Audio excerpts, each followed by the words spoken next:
Hello, everybody. Welcome in once again to another GiantBomb.com video game review, where it's time to review video games. Brad Shoemaker. Whoa, video games. That's right. I love those. It's time to talk about the video games. Okay. Can do. It's critical analysis time. Let me put my hat on. Yes. And joining us from across the nation to talk about Red Dead Redemption 2 is Alex Navarro. Alex, how's it going? It's going good. I'm gonna put my my critic's hood on here. We're gonna make this so I can do criticism now. Okay. That's right. Okay, yeah. Hood up, ready to critique, and go. Have you slept in the last week? Oh yeah. We've had this game for probably like 9 or 10 days now, and while this is an exhaustively long game with a great deal of content in it, I think I did a little better of managing both my time and my sleep schedule on this one. Nice. Yeah, that's I've seen people talk anywhere from like 40 to 70 plus, and all. It seems like the sort of game that, depending on how deep into the side stuff you get, you could really lose a lot of time here.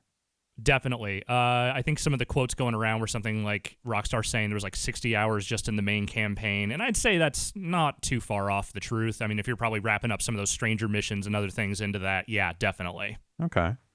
All right, well, let's start at the start here. Red Dead 2, it's a prequel, right? Yes. It takes place in 1899 during the heady days of the Dutch Vanderland game, which if you played the original Red Dead Redemption, you would know that is the gang that John Marston and Bill Williamson originated from. And this is a story about that gang and their sort of the latter days of the outlaw in the increasingly industrialized America. Yeah, and so you take the role of Arthur Morgan in this game. Who is Arthur? Arthur is essentially the right-hand man of the gang. He is the dude who, at least at the outset, has the most, has the ear of Dutch. He is the sort of the person who is relied upon to get the most done for the gang. He is a lovable, salty old, fucking Longmire dad that is just, every single word that comes out of his mouth sounds like it has like at least a little chaw spittle coming out with it. And you know what? He's actually a pretty great character. I found John Marston enjoyable, if sometimes abrasive, in the last game, and I think there is a similar flavor here that is a little more dad-like in nature. A guy who is definitely treats his gang and his people very much as sort of like his wards, his people that he is responsible for, in much the way that Dutch does. Okay, so how... I don't know, I guess we don't necessarily want to just like walk right through every story beat or anything like this. Sure. But like, I mean, the game opens with like something has gone wrong for the gang in Blackwater. They're on the run. They're on the move. And like, where does the story, like, can you kind of talk through the story? Like what are you doing? What is the goal here? So at the very beginning, the goal is just get your people to a place where they can survive. Mm-hmm. The job that has gone wrong has the Pinkertons and other various law enforcement entities after them. You start out in the mountains, which are sort of the stand-in for the Rocky Mountains, the Grizzlies, as they're called. And there you are just, you are holed up inside, an old abandoned shack. You are just kind of trying to set up a basic camp. Just, you're as it tutorializes, it kind of just puts you through the basic paces of things like hunting, shooting, all the stuff that you would kind of expect, and just sort of tries to onboard you alongside them, sort of trying to figure out where they're going and what they're doing. Mm-hmm. And so a great deal of the game is about managing your camp, not necessarily in like granular detail, but it is about sort of the personalities of the gang. It is about the campsite as a home base and a place where people sort of congregate and exist. And it is probably my favorite part of the game is the camp stuff, in the sense that it feels like a community. It feels like a place where personalities exist and people are sort of living actual lives apart from what the player is doing. Like, it's definitely a place where you will find missions. It is a place where you will, kind of get direction for where you're going to go next in the game. But it's also a place where you just kind of sit around the campfire and listen to people tell stories that are completely irrespective of what's going on in the main plot. Or, singing songs of celebration after something cool happens to them and, they're having a good time. And you can just kind of participate in that stuff as you like. There are also chores and things that, like, need to be managed alongside the camp. But it's not as detailed as it maybe it necessarily presents itself as. It's not like you have to constantly go out hunting for the camp. You have to constantly go out doing stuff. A lot of the times, the things you will eventually provide to the camp just come by nature of doing the missions in the game and just kind of going through the upgrade tree for the camp itself. After a while, it kind of just sort of becomes its own self-sustaining entity. Okay, yeah, because I was going to say, the early parts of that game, from the looks of things, yeah, as it introduces you to hunting and, like, tithing to the gang and all this other stuff, it really looks like... This game seems like it is, like, just drenched in systems. Meters. Yeah, and on top of that, I would say it seemed like going in, there was the potential for maybe a lot of busy work. Yes. A lot of upkeep, a lot of maintenance. With hunger and with having to pay for things and so forth. Like, I guess the big question for people who maybe feel like they might be turned off by that stuff is how optional is it? It sounds like somewhat optional. Yeah, some stuff is, some stuff isn't. Like, I think it's maybe been slightly overstated exactly how important a lot of that stuff is. Like, you will have to do things like feed Arthur to make sure that his 3 core stats, which we'll get into in a second, are at a place where they need to be. You do have to do things like clean guns and hunting. Getting the right kinds of pelts and things like that helps sort of like give you upgraded gear over time and can also help you sort of redecorate and upgrade the camp. But a lot of that stuff is very optional. I'd say the Arthur upkeep is maybe the one thing that isn't, but that isn't like a huge undertaking. It's just about making sure that you have food and tonics that you can use both in battle and just sort of when you're going from place to place. And likewise that you can use to take care of your horse. But a lot of the hunting stuff I found outside of like specific missions to be very optional. I did not do a lot of it past a certain point when I felt like I had the camp to a point where I didn't need to keep donating stuff to it. And likewise, many of these other systems, they're there and you can engage with them kind of to the degree that you want outside of just, like missions that require it. Okay. It seems like this is a very large world, a big world in the Wild West, like a lot of open vistas, like, you see a lot of gameplay clips and stuff like that. You look at it and go like, man, there's just a whole lot of nothing around here. But like, is there a lot going on? I know they've talked up the idea of like, hey, the world's going to be alive. You're going to encounter a lot of stuff. Like, how does that feel? It is. I mean, it is an enormous world, and large sections of it do feel very empty in the way that you would expect open country in the United States to feel. That said, like, there are people around. There are, you will come into other horse riders. You'll occasionally wander past people that just sort of like need your help in a very short way. As you were going. But, there's tons of open country where all you're doing is just kind of maybe, holding down that cinematic camera button and just letting the horse ride for you, which it will do as long as you set a waypoint on the map. It will just follow the path to it, and you can just watch Arthur ride to his heart's content anywhere he wants to go. And that is very much the pace of this game. It is the notion of it is, this world is enormous. It's going to take you a while to get around here. Drink it in, absorb it. Let that sort of slowness kind of guide you as opposed to trying to fight your way past it. Mm-hmm. So it doesn't seem like, like GTA, as a reference point, and even Red Dead previously, like fast travel is not a thing that they necessarily provide in the easy access way that a lot of other open world games do. It's always like contextualized and stuff like that. But it sounds like what you're saying is you really want to kind of drink this thing in and not fast travel. Like, there are options for that. I mean, there's trains, there's stagecoaches, but they're all in the towns, and it can take you to other towns if you want to go there. And likewise, after one of the upgrades you can get in the camp is a map that you can use from the camp to get any like populated area in the game. But like when you're just out in the wilderness, there's no fast travel, like immediate fast travel to this place from there. Right. Like you kind of have to find your way back to a town or a city or the camp before you can do that again. But I also very rarely felt the pull to want to do that outside of like some very like I need to get to the other side of the map situations. Right. I enjoyed the process of just kind of, trotting my way through this world kind of as I went, and just sort of like enjoyed seeing what kind of cropped up as I went along. Sometimes it would be nothing. Sometimes it would be a passerby that needed some help. Sometimes there'd be a stagecoach that I wanted to rob. There was just stuff would occasionally present itself, and sometimes it just wouldn't. And that's stuff that Red Dead did in a smaller scale last time. I know like people talked that maybe some of that stuff got a little repetitive by the end of the game. How do you feel about the variety of kind of like random encounters? Was there stuff you were seeing multiple times over the course of the game? Like, here's the 9th guy with a snake bite I've seen, or something like that? Or does it really feel like a good amount of variety? I can only think off the top of my head of one small side, sort of like help a person mission that repeated itself, and that felt more like a bug than it did like, oh, this just repeats itself. Like, it seemed like it just maybe didn't catch that I had completed that the first time around and then sort of populated it again.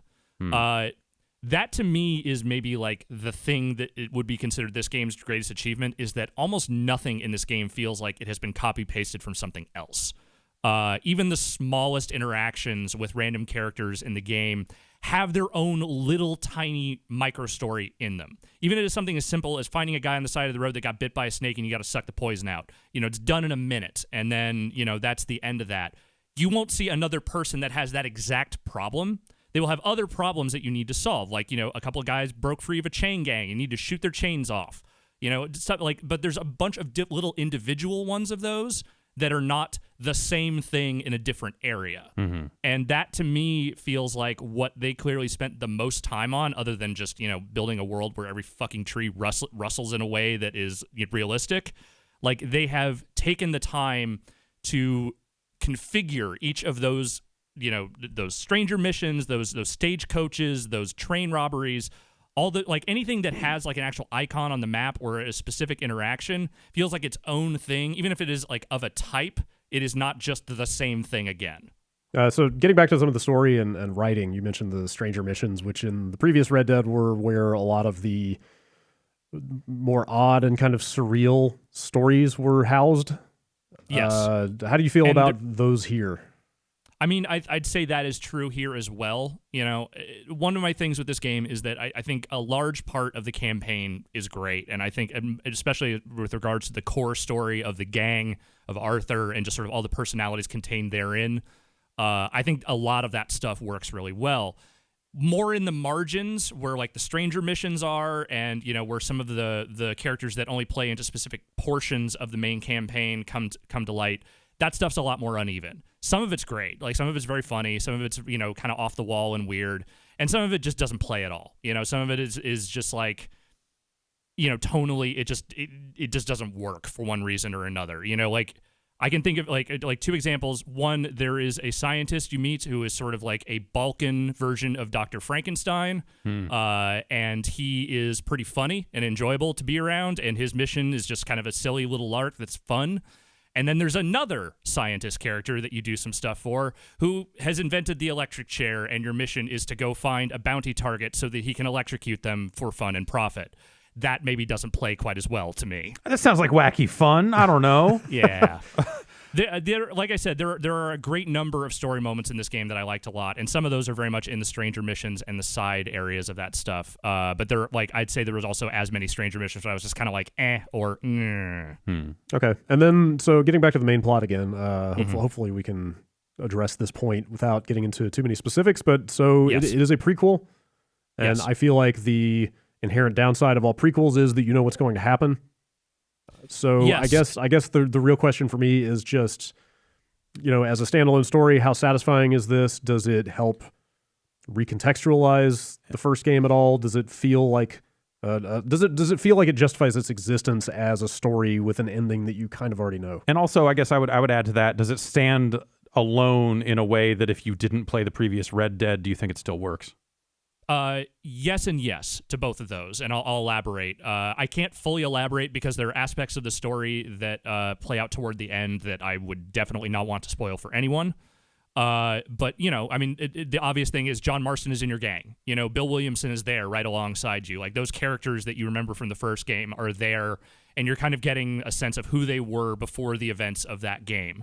It does not, up until a certain point, it does not really lean on that in a way where it's constantly nudging and winking at you, being like, hey, remember this thing? Here's that thing. It's not doing a lot of that for a long time in that game. As a standalone story, I think it absolutely works because I think Arthur Morgan is a character that works on his own. Dutch Vanderland is a character that works on his own. A lot of the principal players in the story, like Sadie Adler and Charles, who are two of the primary gang members, are both really interesting personalities in their own right. And they're like the interactions between all those people, even if you have never played the original Red Dead, that stuff is still incredibly compelling. As a prequel and in terms of how it ties itself together, it does, I think, the best it can with the understanding that what will take place is a foregone conclusion. You know that there's no happy ending for the Dutch Vanderlyn gang because the first game couldn't exist if that were true.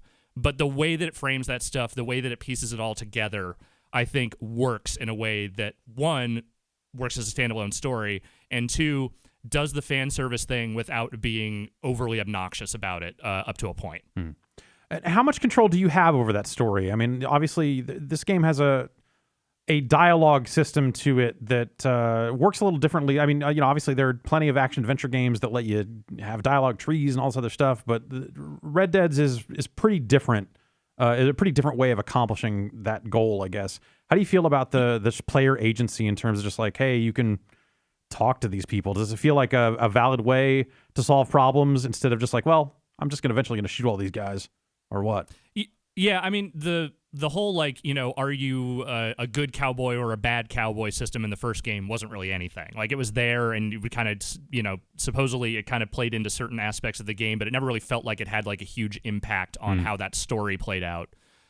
Here, I feel like the moral choices have, like, a little more impact. Like, there are some big ones, and there are a lot of little ones. And those little ones seem like they will manifest in areas of the story that don't necessarily like result in any major sea change in how the plot is going to play out. But some of the bigger ones feel like, oh, there's like there's some meaning behind this, and like what you are choosing ultimately kind of determines like what kind of character Arthur is. I will say that there is there's a thread of morality kind of going through this gang. Like, their whole thing, at least at the outset, is we don't just rob random people for no reason. Like, we're not out here, like, causing chaos to cause chaos. We rob the robbers. We rob the rustlers. We're out here, kind of fucking with the people who are already fucking with society. And to me, like, if you are playing this game as the true outlaw and just robbing people blind and being a huge asshole, it kind of runs a little counter to the storytelling at times, because it feels very much like they want Arthur to sort of be the moral center of a lot of this. But that said, it's subtle enough to where it doesn't feel like, even if you are playing as like a big old asshole, it doesn't feel like it's completely out of line. It just doesn't truck with what the game is saying you are versus what you are playing. Sure. Certainly not the first time that a Rockstar game has done that. Yes. But how do you feel about even just like the individual, like the way it controls even for some of these interactions of like, you're kind of using the same button you would use to aim a gun to like target people, and then, I'm either going to draw my gun or talk to them and get some dialogue options there. How do you feel that stuff pans out? Does it feel like a good way to make different choices and all that sort of stuff? I mean, I think so. The number of like meaningful interactions in the game is ultimately probably dwarfed by the number of people you can just either greet or antagonize. Right. And those options essentially boil down to, do I want to mess with this person? Do I want to rob them? Or do I want to just say hey and walk on? And that, like, a lot of characters in this game are just that. But, anyone that sort of has a little bit of personality or sort of like engages with Arthur in a more meaningful way, it doesn't always result in anything. But, there are times when like I helped a random person on the side of the road, and then like 35 hours later, I found them in a town. They're like, hey, you're the guy who helped me out. Hey, go buy a gun for free. It's on me. Go for it. Free guns. Nothing wrong with that. Yeah. Free guns. Talk to me about the rest of the control. It seems, from looking at control sheets and stuff like that, doesn't seem like it's dramatically different from Rockstar's previous games. How do you feel about the way Arthur moves? I mean, everything in this game is paced probably a little bit slower than you would expect. The way every character moves, kind of swaggers through the world, the way that the number of animations that you would have to engage with for like skinning, just opening drawers, doing random things, like there's an animation for that. They don't like just try to like skip over any of that. Right. It's just there, and you have to kind of deal with that. I didn't mind it after a while. Like, initially, I definitely was like trying to power through in a way that the game was not really built for. Right. And I started kind of learned to just sort of work at its pace, and I kind of got used to that. There are aspects of the controls that don't feel great. Moving in and out of cover never really felt great to me. Some of the horse control stuff, I mean, you are definitely controlling the person. You are not controlling the horse. And so, sometimes the finickiness of trying to get the horse to do what you want does not feel great. But by and large, I kind of learned to work with the game feel as kind of on its own terms. And, 90% of the time, I feel like I got it to do what I wanted to do. Even those 10%. I'm sorry, go ahead. I would say that other 10%, could be very frustrating, especially in the middle of a firefight or other, otherwise tense situation. But, the rest of the time, I just kind of got used to it. Okay. Brad, you have anything? He kind of filled in my question. Okay. So how do you feel about if we can get back to some of that atmosphere, some of the westernness of it. It seems like I've seen Brad play some stuff that's a little deeper into the game than I've seen myself. And it seems like you just got like a lot of vistas and a lot of at times I thought about No Man's Sky in terms of you can play that game in a very slow way and just kind of take it in. And I know you are a fan of that kind of slow pace of No Man's Sky in particular. And what do you think about that? Do you think that lines up, that comparison lines up at all? I mean, I think to a degree. I mean, the one thing about saying, this is an old Western in the grand traditional sense, like a lot of this game doesn't take place in the West. Like there's the moments that are very much, like in the mountains and whatever, like it's a lot more, Rocky Mountains, Colorado kind of environments. But then you also get down into what is essentially, an analog for Louisiana. And a large chunk of the game takes place, both in sort of the outskirts, kind of old Civil War battle areas, and also like a big old city that is more or less New Orleans circa industrial age. And so there's actually a pretty decent amount of variance between environments and regions in that game, that very few of which have anything to do with the strictly desert style of the last game.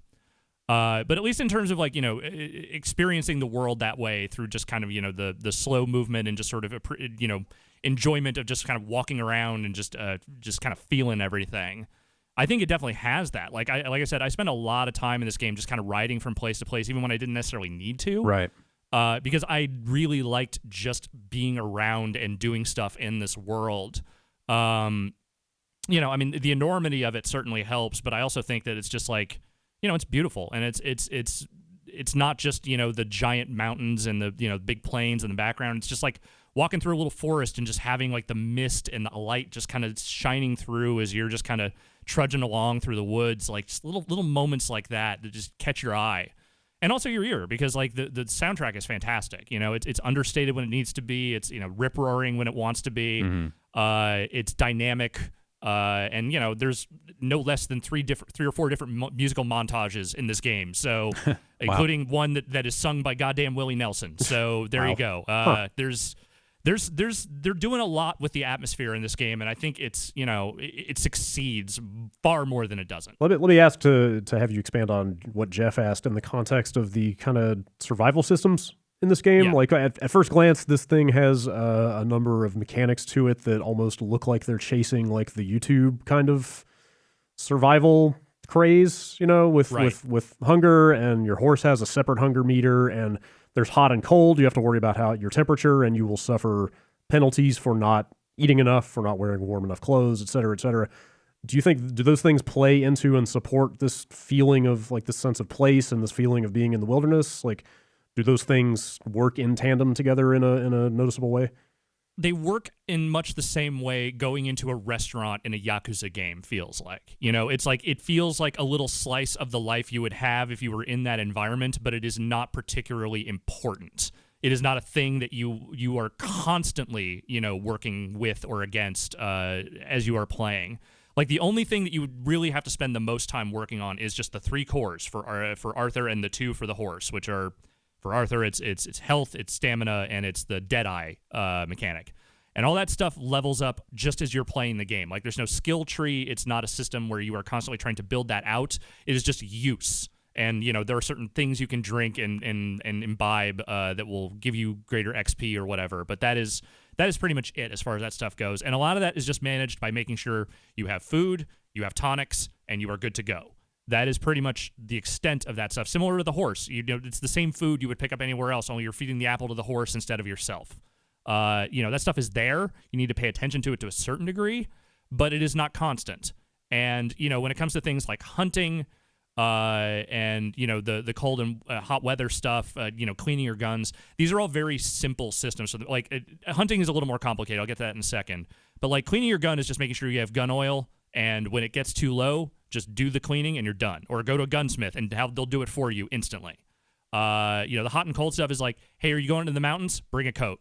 If you're in the hotter areas, don't wear a coat. It is not anything overly complicated. It is just kind of there to add a little bit of flavor to the experience, but it is not omnipresent.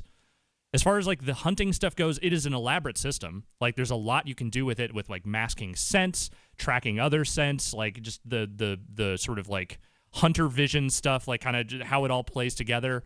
It can be very complicated, but again, a lot of that hunting stuff is very optional. If you want to go hunt the legendary animals, there are very few objectives that make you do that. You don't have to spend a lot of time going out and hunting animals unless you want to make sure you always have meat on hand, or otherwise you could just go to the butcher and buy stuff. It's really how much you want to put into it that ultimately determines what you'll get out of it. So I guess that's what I'm actually getting at. I'd like set aside the necessity of having to deal with an upkeep for a minute, and I'm asking more in the context of you saying that a lot of these spaces are kind of wide open and a little empty, that you're not always going to have a lot to do as you go from place to place. I guess what I'm asking is if those things, if you do want to engage with those things, if they act as like a satisfying supplement to traversing the world when there isn't a lot of like authored content necessarily around. I mean, I think there's enough authored content around to where you will rarely feel like you are too far from anything.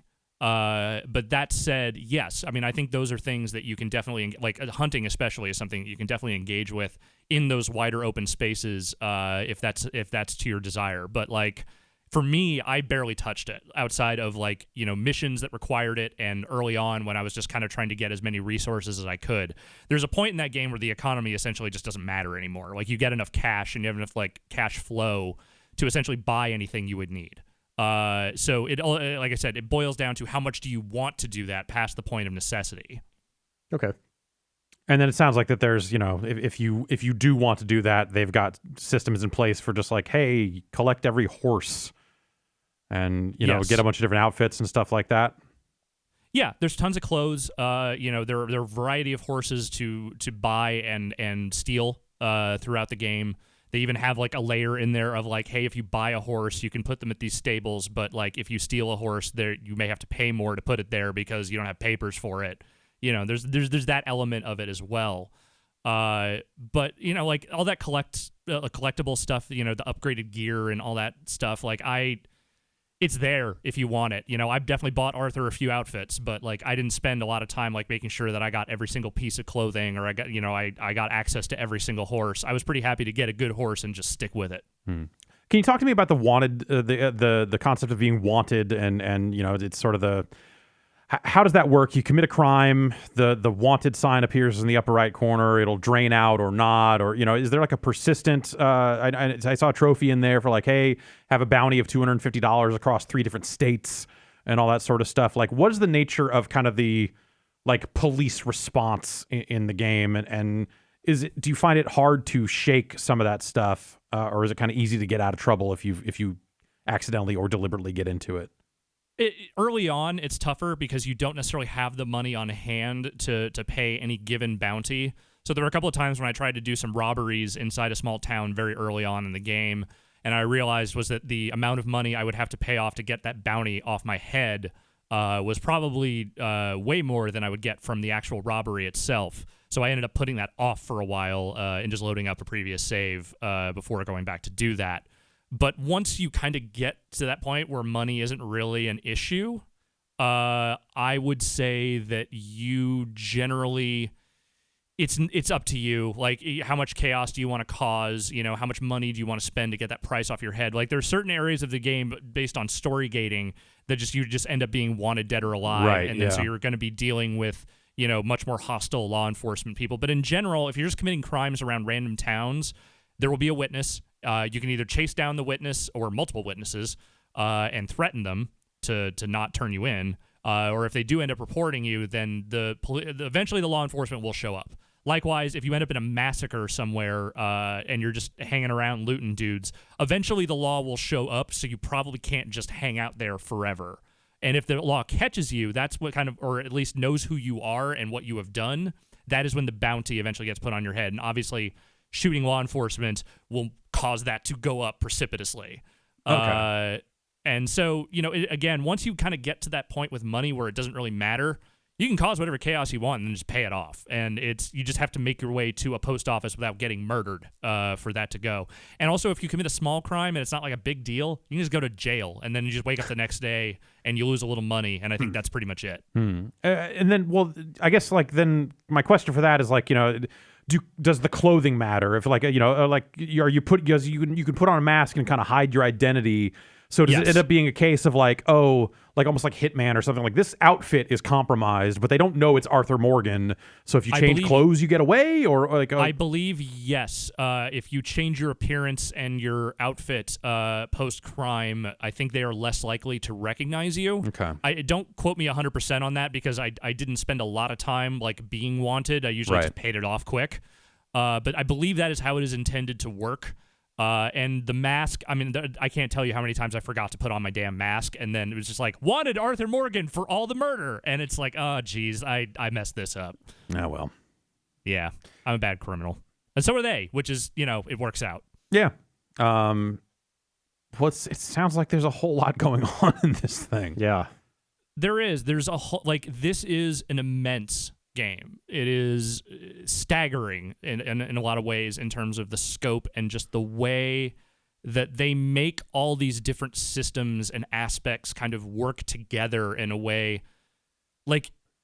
One of the biggest, I think, generally speaking, how we treat open world games especially, is how well do the developers disguise the machinery going on underneath the surface? How natural does this world feel? How much does it feel like there is an existence happening here, irrespective of what the player is doing, and how much of that feels natural and real? And I think this is probably one of the greatest accomplishments I've seen in that, in terms of making you feel like this world is doing its own thing under the hood without really seeing too many of the seams behind the scenes. There are bugs in the game, certainly. I experienced a few. Very few of them were very game breaking, though I've heard other, Brad, I know you've had a couple of issues, and I think Dan had a couple of bugs that were quest problems. That stuff is definitely in there. There's certainly jank, but for a game of that size and that scope to have what I consider to be as little jank as I experienced is pretty amazing. I think if there is a failing in the game, it is ultimately in the writing in places. I think, like I said, I think the core story of Arthur and the gang is largely very good. I think it executes on a lot of the things it's trying to do pretty well. But, around the margins, there's weaker stuff. There's stuff that feels like it either isn't that important, shouldn't be there, or just isn't well written. There are quests, there's a later quest that sort of deals with an indigenous tribe that is being screwed over by the American government. In the first game, indigenous people were more or less referred to and barely acknowledged beyond that. Yeah. Here they're trying to do more of a storyline that kind of intertwines with the gang, but it kind of is steeped in a little too much cliche and bullshit for my taste. For a game that is as intensely attentive to detail as it is in its rendering its world and its environment, it feels very much like this could have come from any sort of white savior narrative that, it came from any cowboy movie from the last 30 or 40 years. It's not particularly inventive or worthwhile in a way that kind of bummed me out. And likewise, I'm just going to say there are multiple missions in this game where you are going up against wealthy industrialists or dictators that are working their people to death. And you are, the hero taking down the bosses who are, obviously evil because they're doing terrible things to their workers. And maybe there's a degree of self-awareness there that just isn't present. Yeah, it's, sometimes people have to work long hours to make things happen. What are you going to do? Clearly. And, I don't want to labor too much on this point, but, knowing what we know about, kind of how this game came together and how it, what ultimately went on behind the scenes for the last 7 or 8 years while they've been developing this thing. Right. It's kind of hard to separate that stuff when you're playing it, especially when you're seeing the sheer volume of animations, of of environmental detail, of just like every corner of the world feeling like kind of bespoke the way that it does.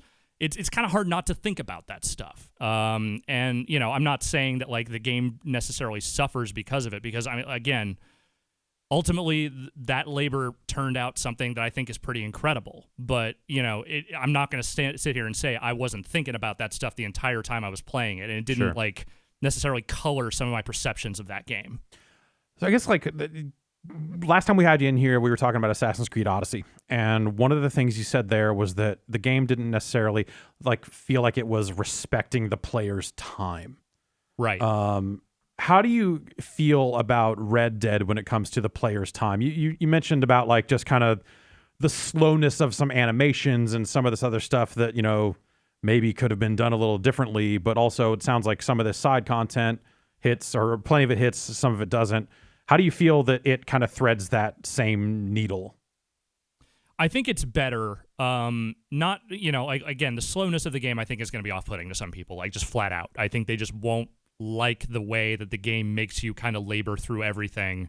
They, compared to like something like Odyssey, where you are moving at full speed through that world most of the time. You're climbing over everything. You are just sort of running roughshod, more or less. This is not that. Yeah. But that said, my problem with Odyssey more had to do with the fact that it felt like they had a good 30 or 40-hour game there, and they made it an 80-hour one. There was just too much of the same stuff, too much of the stuff that also was the same in Origins. Right.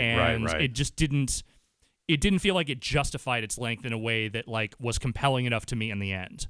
Especially with how that main campaign and main story was kind of paced out. Here, like, there are scattered hours that I think are not as good. There are definitely like stranger quests and other aspects of the story that I think are not great. But by and large, there weren't many times when I was kind of, checking my watch to be like, okay, how long have I been doing this? Like there weren't many times when I was sitting there thinking about the fact that I'm still doing this versus doing something else. And it sounds like maybe the content isn't particularly repetitive here in Red Dead either. It sounds like maybe at least, from thing to thing, you're seeing a lot of different stuff. Yeah, I mean, that's the difference between a game you make in 3 or 4 years and a game you make in 8 years. You have the time to sort of like flesh those things out in a way that make them feel individual as opposed to just the same thing done in slightly different ways. Mm-hmm. And I think, like I said, the vast majority of what I played in this game, I felt like was worthwhile and meant to be there. And in the moments when I didn't, like they were more scattered than they were when I was playing something like Odyssey. Like I think this game uses its length in a much more meaningful way than Odyssey ultimately did. Cool. Well, that's all I got. Brad, you got anything else before you move into the... There's so much in there that I'm sure there's half a dozen things I could ask about right now, but I feel like you've hit the major points. Yeah, like if I were to go into granular detail about every system in this game, we'd be here for another 2 or 3 hours minimum, And I feel like ultimately, it's not as much about the individual pieces of this game. It's the way they all fit together and work together to make this thing fly. That is why I'm genuinely very impressed with it. Mm-hmm. Yeah, it sounds that way. Let's wrap it up then. Talk to me about a score here. What are you thinking? It's not a perfect game by any stretch. Mm-hmm. It's got its problems, but I was very taken with the vast majority of what I played in this game, and I think that the scope and just the what is ultimately achieved here is ultimately pretty incredible to me. So I am giving this the vaunted 5-star rating. Cool. All right. Sounds impressive. Sounds big. Yeah. Large. It is both big and impressive. Big, impressive. Put it on the back of the box. Can you think of? You've reviewed a number of open world games over time. I know you've played plenty of others. I mean, can you think of any shocking numbers? As I was going through my previous reviews, I've done a lot of open world games. There are a lot of open world games to go around. And I'm not trying to ask a leading question here. Like, there's never been anything like this before. But like, can you think of anything that compares just in terms of scale and variety here? I mean, especially with the backdrop of the game's production. Kind of at the fore of everyone's minds lately. I mean, it feels to me like if I had to put like a direct comparison, like this game is to Red Dead Redemption what GTA 5 was to GTA 3. Like there is there's a framework that they are clearly working off of, but it is everything enlarged to such a degree and built out to such a degree that they might as well be completely alien from one another. As far as other open world games, like I think the recent Assassin's Creed entries, I think like Witcher 3, in terms of what they're trying to do in terms of the way the world interacts with you, I think those games have a similar notion about them, but I can't say definitively that I've ever played anything quite like this, in the sense that this is definitely a Rockstar game. There's no mistaking that. But the way they have enlarged everything, the way they have built out everything, is working in so much more harmony compared to really any other open world that studio has built. Cool. Okay. That sounds very exciting. Yeah. All right, Alex. Well, thank you very much for your take on Red Dead Redemption 2. And that's going to do it for us here at Review Central, here at the headquarters, GiantBomb.com's Review Land. Can we get like a train whistle in here? Review Central Station? Yeah. Woo, woo. Woo. We'll get a rub in here. Okay. Do some whistle tips. That'll probably work Sweet. too. Yeah. He likes Ocarina of Time, I hear. Well, there you go. Thanks everybody for watching and or listening. We'll be back next time with more video game reviews. See ya.